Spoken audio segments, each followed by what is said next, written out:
So 4.7 example 2. A rectangular page is to contain 24 inches squared of print. The margins at the top and bottom of the page are to be 1.5 inches, and the margins on the left and right are to be 1 inch. What should the dimensions of the page be so that the least amount of paper is used? So there's a graphic here of what this scenario looks like. So let's start working on this. A good first step is what's the equation that we need here? And we're told that we just need to find one for it by being told what we're trying to maximize or minimize. So here it's a little bit in code, but not too bad. What should the dimensions of the page be so that the least amount of paper is used? So we're assuming here the thickness is probably the same. We're not giving any information about the thickness of the paper. So what are we trying to minimize because it's the least amount?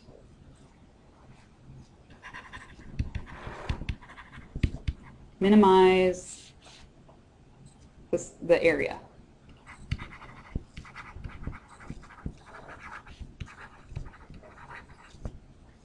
So that means we need an equation for the area. So I'm just going to start out generic as L times W again. The length and the width of the page. Okay. So now let's start looking at other stuff. First of all, we need to get this down to one variable. And we got two. We got L and W. So that's not good. We got a bunch of constraints here, like the margins are a certain size, and then also the area, the print of the page has to be 24 inches squared. So definitely there's some things that need to figure in. So starting to work on this, I'm going to label the dimensions of the print so I can have a variable and start thinking about how to include some of these constraints. So I'm going to have the dimensions of the print be x times y, or, well, yeah, the area, I guess, is x times y. And so we want to minimize the area of the page. We have the overall length times the width. And so my length, I'm going to define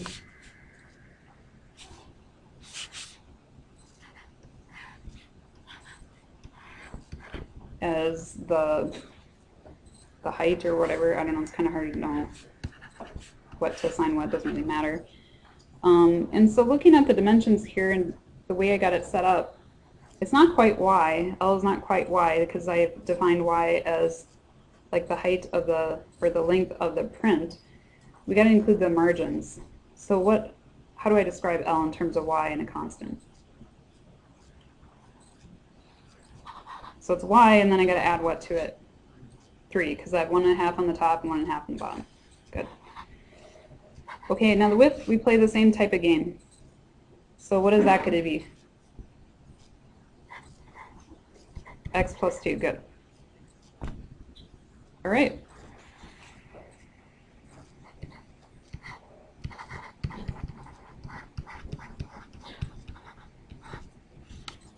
I still have two variables, so that didn't help a whole lot.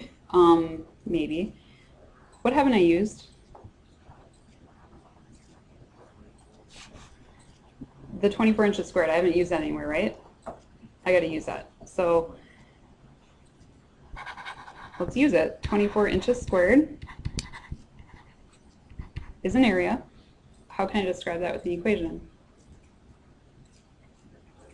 X times y. Good. So now it doesn't really matter which one we solve for. It's going to be pretty much the same equation. I'm just going to go ahead and solve for y.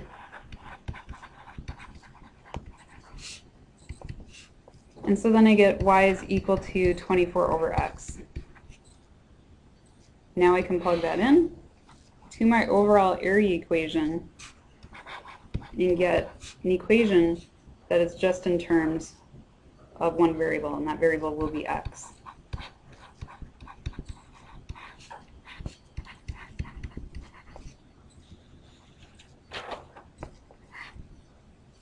So feast your eyes on that for a second, that we got an area equation and it's only in terms of x. So that's a good thing. That means I'm ready to take the derivative, and the reason I'm taking the derivative is I'm trying to find the critical values of this function. Okay, so I don't know, I think I might just go ahead and simplify first. So 24 over x times x is 24. 24 over x times 2 is 48 over x plus 3x plus 6. I could combine the constant terms with the, when I take the derivative, it's just going to be 0 anyway. So I'll be a little bit more efficient and do it that way. So I'm going to take the derivative, just a regular old derivative. And so when I take the derivative of 24, I get 0.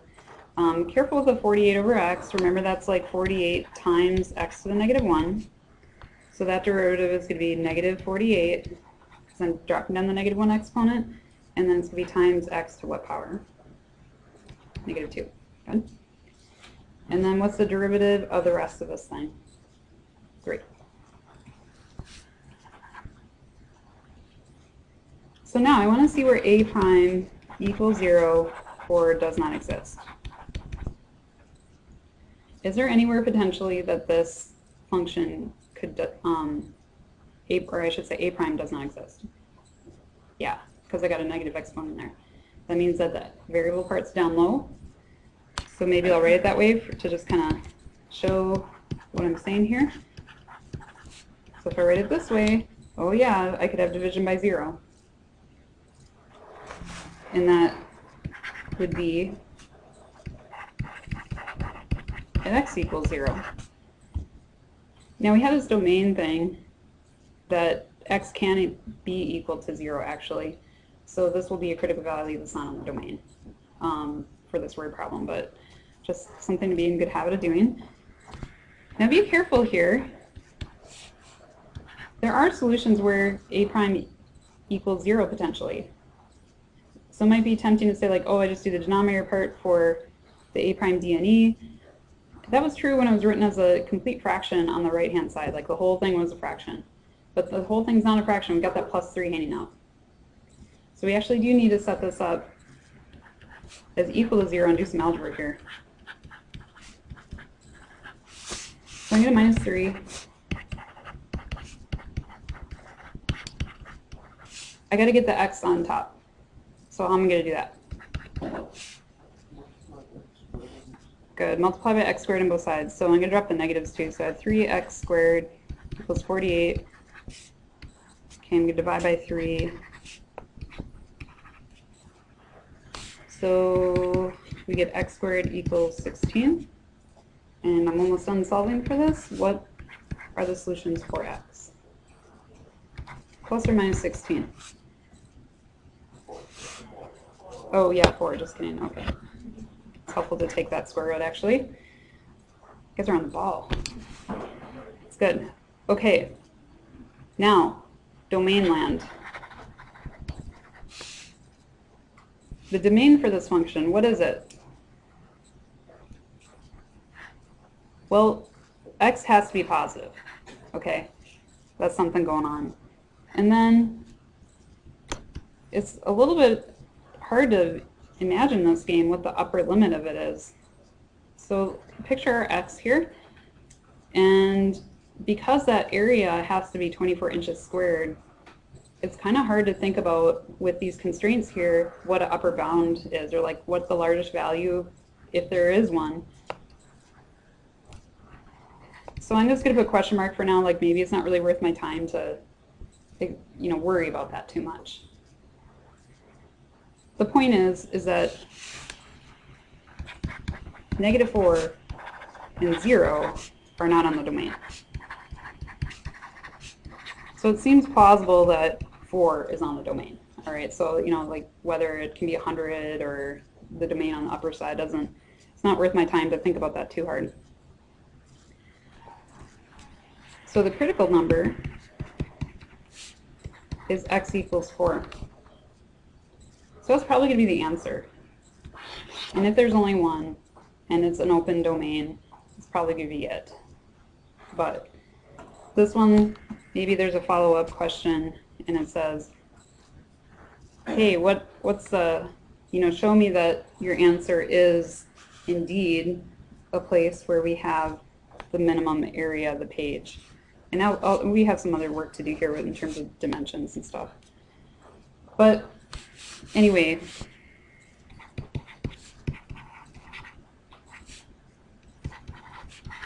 we're told to justify with the tester. You want to double check.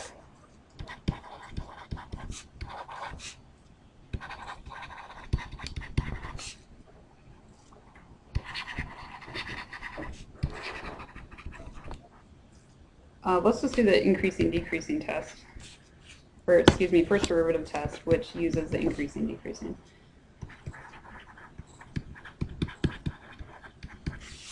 So our intervals here are 0 to 4, and then 4 to question mark.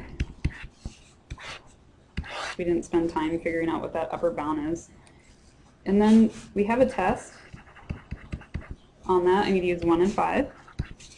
What's the sign of the first derivative?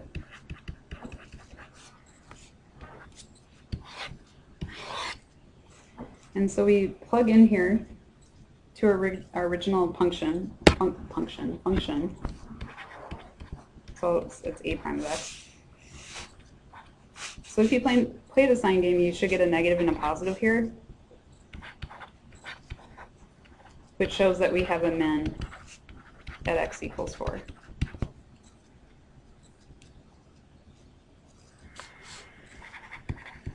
So we pretty much solved the problem, but the original problem asked, what are the dimensions of the page?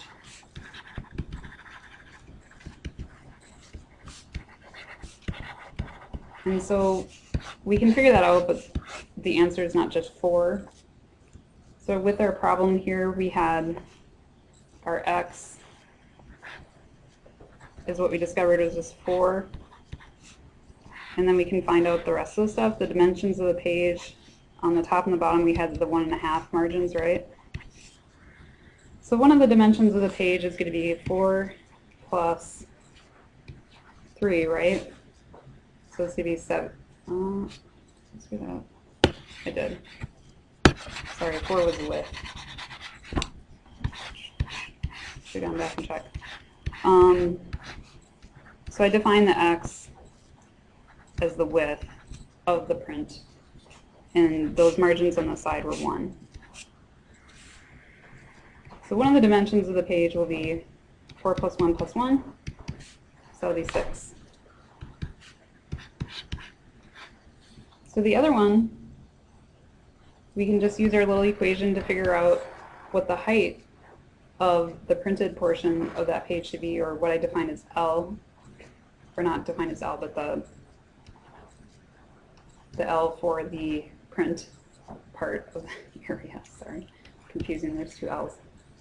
So we just had that little equation that is 24 divided by x. So 24 divided by 4 is 6, and then with the margins, those were the ones that were 1.5. So what's the other dimension going to be?